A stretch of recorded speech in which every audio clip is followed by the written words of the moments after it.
মশা ভালো লাগছে না, আমি এখানে আছি। তুই কি করছিস? চন্দ্রমুখীর প্র্যাকটিস।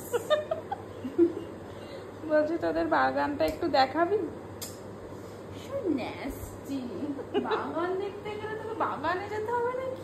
বাগান আর কি মারবি না, যাবি না? কলকাতায় তো বাগানটা থাকে না। বাগান দেখি না, আমি গার্ডেন লুক করবো। গার্ডেনই দেখবো। বেসিক্যালি আমি খুব একটা ক্যামেরা পার্সন নই। আমার বোন যতটা ইজিলি বলে সব কিছুই আর কি করে, আমি অতটা পারি না। এখন আমি মাসির বাড়িতে আছি, তো ওকে ওটাই বলছিলাম যে আমাকে তোদের বাগানটা একটু দেখিয়ে আনবি। পুতুন্ডা নামে এক গ্রামে, যেটা শক্তিগড় দিয়ে আসতে হয়। শক্তিগড় তো সবাই চেনেন বিখ্যাত ল্যাংচার জন্য। ছোট্ট একটা গ্রাম পুতুন্ডা, যেখানে আমার 4টে বাড়ি, অ্যাকচুয়ালি 3টে ছিল। শ্বশুর বাড়িটা অ্যাড হয়েছে জাস্ট 1-2 বছর হলো। বাদ বাকি এখানে আমার মাসির বাড়ি, আমার দাদুর বাড়ি, আর একটা আমতলাতে আর একটা বাড়ি। তো চলুন আপাতত ওদের বাগানটা ঘুরে আসি। চাবি নিতে হবে না,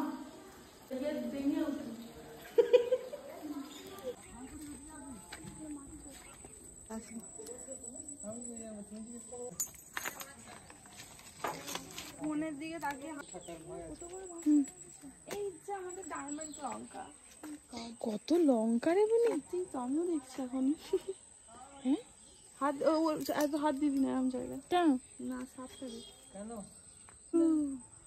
এইটা হচ্ছে সোনার লেবু, ডায়মন্ডের লঙ্কা। আম হয়? হ্যাঁ, তো আম খাসনি? আমাদের খেয়েছি তো, ভুলে গেছি। না, খাইনি। বুনি কত লঙ্কা রে! এই লঙ্কাগুলো কেউ খায় না বা? ওগুলো হলুদের গাছ। এটা তো গোলাপ গাছ। হ্যাঁ, শ্বেতকরবী গাছ আছে। কি হলুদ গাছ কোনটা দেখি?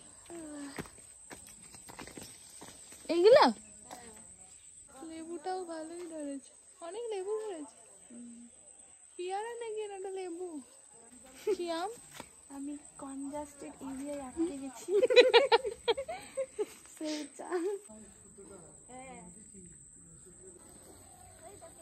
কিছু হোক না হোক, কটা মশার কামড় খেলাম আমি।